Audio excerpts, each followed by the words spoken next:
It's predictions time once again here on SCW. Ring of Honor's Final Battle 2022 is this Saturday. 7 matches to go through, and let's kick things off with the main event of this show. The Ring of Honor World Championship, Chris Jericho against Claudio Castagnoli. JAS, the Jericho Appreciation Society, going against the Blackpool Combat Club. And if there was a title of a show more fitting than Final Battle, I really hope it's the Final Battle of the JAS against the BCC, because it's been going on since April, May time, and every time I felt we're getting to a conclusion of this rivalry, it goes to another show. To go to link it here though with Claudio and Jericho specifically. Claudio, of course, was the Ring of Honor World Champion. He lost that championship to Chris Jericho at the Arthur Ashe Stadium Grand Slam for AEW Dynamite earlier this year. Jericho wanted to disrespect the championship. He's gone on a tear since then though, beating many former Ring of Honor champions, many world champions of the past as well. Has had a great run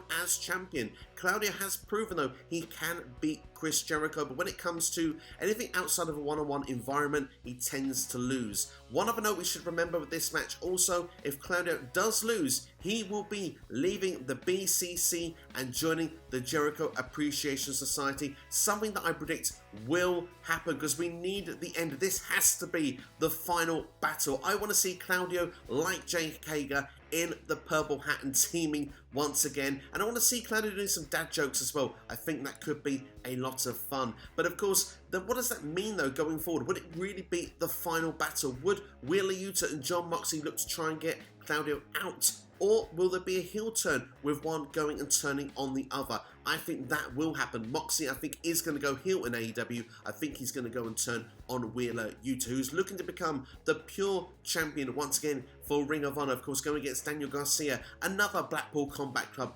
versus Jericho Appreciation Society match. These two have faced multiple times in the past under Pure Rules. They've been great matches, but like I said, do I need to see it again? Maybe I don't, but what I would say is I think it's going to be a standard match between these two, as I think actually both matches will be so far be good matches. I'm going to go though for Daniel Garcia to retain the championship, and like I say, I think the BCC will be no more by 2023. I don't expect the breakups necessarily to happen on this show, but certainly I think it will happen in the coming weeks on AEW TV.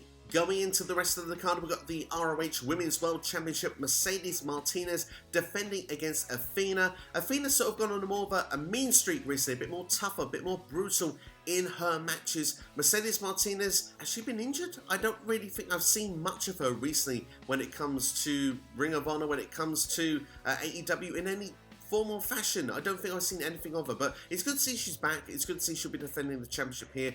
I think the championship should change hands. I'd like to see Athena as the Ring of Honor Women's World Champion. She's already gone for the AEW Women's World Championship and she was unsuccessful there. She spent far too much time on Dark and Dark Elevation for my liking, and Rampage as well. I need to see it on Dynamite. That's where I want to see it, but certainly I think Athena will be your next ROH Women's World Champion. Next, let's talk about the poster boy of this show, Samoa Joe, the Ring of Honor Television Champion, going to defend that title against Juice Robinson. Looking forward to this match, should be a lot of fun. Juice Robinson has worked in and around ROH in the past. Of course, he's done a lot of work in New Japan Pro Wrestling, been a singles champion there as well as a tag team champion, also been a tag champion in Impact Wrestling as well. But has he been on TV at all to build this match? I haven't seen it, if that's been the case. If I've missed it, I do apologise. But it feels like the long-term story here is still Samoa Joe going against Wardlow. So for that reason, Samoa Joe for me will be my prediction. I think also Samoa Joe has name value. And as I've gone throughout this with my predictions so far,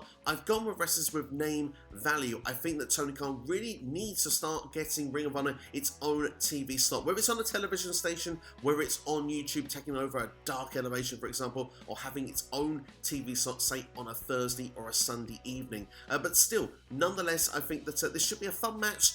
Maybe Wardlow could cost Joe the championship. We should keep an eye out for that. But for the meantime, for now, predictions, I'm going to play it safe. I'm going to say Samoa Joe retains the ROH Television Championship. Next, let's talk about the Ring of Honor 6-man Tag Team Championships. Dalton Castle and the boys will be defending against the Gates of Agony. Now, I'll probably seem insulting in this video, and I apologise if I do, but these have to be the most meaningless championships in all of Ring of Honor right now. When's the last time these titles were featured on TV at all? We've just established AEW Trios titles as well. For me, this match doesn't do a lot for me. I'm not quite into the Gates of Agony, and to be honest, I've seen Dalton Castle and the boys since 2016, so I'm kind of a bit over this match, if I'm being brutally honest. It feels a bit throwaway for me. But to give a prediction, Gates of Agony should pick up the victory because they've had no momentum so far, in my opinion, watching them on AEW TV.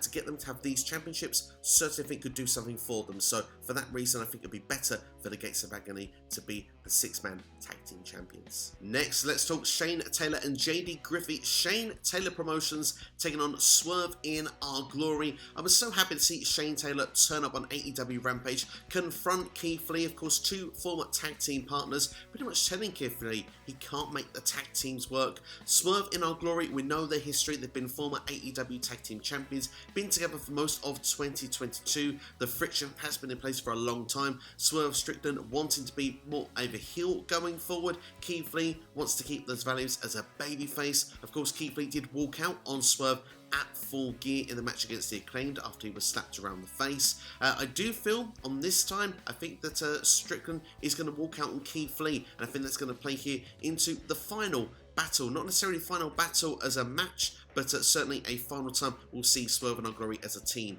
Shane Taylor and JD Griffey to pick up the victory, and I hope it's not the last time we see them on AEW TV. I think they can bring a lot to the table. Shane Taylor has been ultra talented when I've seen him in the past. JD Griffey as well, so hopefully they're here to stay. Last but not least, we're going to talk about the Ring of Honor Tag Team Championships. FTR going against Dem Boys one more time, the Briscoes. It is the trilogy, ladies and gentlemen, fitting for final battle, and this time it is going to be a tag team dog collar match. That's right, there'll be two dog collars in this match, attaching the teams to one another so they can't get away. And we know as well how prestigious this stipulation is as well, because it's been used in the past for Cody Rhodes against the late Brody Lee, of course, with their classic dog collar match for the TNT Championship on Dynamite.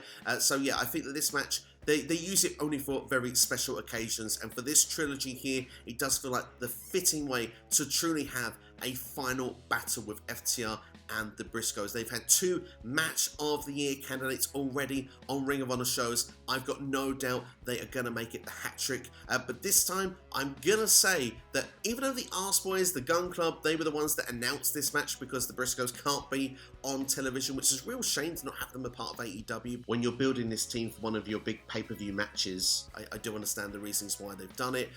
You know, it's just to build this match though, to have it, it's going to be awesome to watch. It's going to be awesome to see. I do wonder if the Gun Club will be in attendance, because that could make sense for, say, the Briscoes winning the Ring of Honor Tag Team Championships, because now FTR didn't get all the 4 championships. It would be interesting if they were to start to lose championships and see how that storyline narrative would play out. But for me, personally, I'm going to go for FTR to retain, just purely because, you know, like I said, they're the ones that can be on TV. They're the ones that are going to be around to show themselves more often. And I've gone for name value all the way here. We're trying to get television deals, trying to get streaming deals. We're trying to get something here for Ring of Honor so we can see it on a more regular basis, so we can separate AEW and Ring of Honor. Right now, that means the best thing to do is to keep those championships on FTR, in my opinion. So that's my predictions there for Ring of Honor's Final Battle 2022. Let me know yours in the comments below right now. I look forward to interacting with you. I do feel I've been perhaps slightly salty on this video, but at the same time, I am actually looking forward to the show. I think the match quality is going to be good on this show. I just think there's been a bit of lazy storytelling. Some matches and feuds have been